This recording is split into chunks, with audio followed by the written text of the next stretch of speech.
Hey, welcome back. This mini lecture is on creating flowcharts. I'm going to go over a quick 5-step process for creating a flowchart, or process depending on your pronunciation.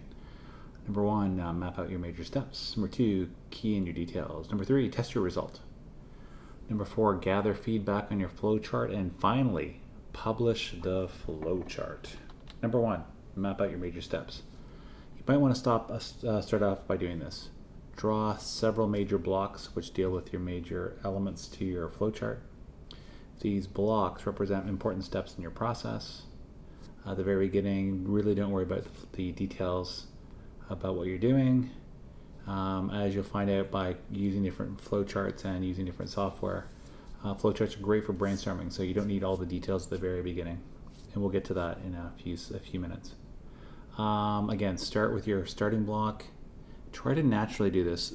Just continue working through to the end of your process. So go start at the beginning and then try to work through the end. And start your first node, like your first block, at the top left corner of whatever your workspace is. And for those of you who have used the flowcharts before, but also for those of you who have not, they are normally read from left to right and top to bottom. Step number 2, key in the different details. So after you do your first draft, try to fill in any remaining steps. Try to work in the natural order of the process that you're following. That will make your life easier in terms of mentally going through the process of creating your flowchart. This is an optional step you could think about doing. Try to add some style to your flowchart such that you use different shapes and color to make it easier to follow. So again, like if the things that are similar, maybe they have a similar color or hue of color, or again, maybe similar points have similar shapes. Step 3, test your result. Try to mentally go through all the steps in your chart, like follow through on your flowchart to see where it goes. When you're doing that, you want to ensure that your steps and parts are clear and exhaustive. And you want to make sure that there are no open-ended nodes that remain while you're looking through it.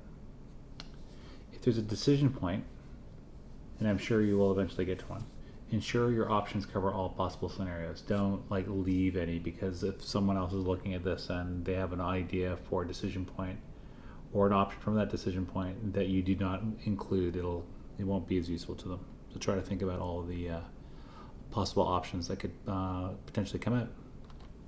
Once that's done, try to gather some feedback on your flowchart.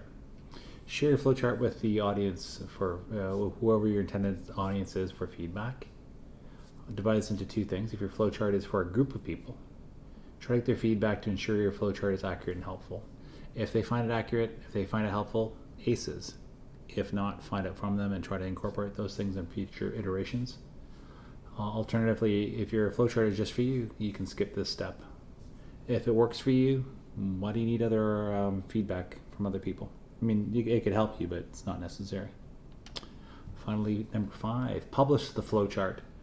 Try to make your flowchart as easily accessible to all the possible constituencies that would possibly use it.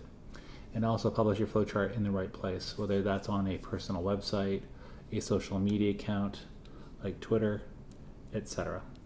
So that was a quick introduction to a 5-step process for creating a flowchart. Number 1, map out major steps. Number 2, key in details. 3, test your result. 4, gather feedback in your flowchart. And 5, publish the flowchart. Thanks for watching. Hope to see you again soon.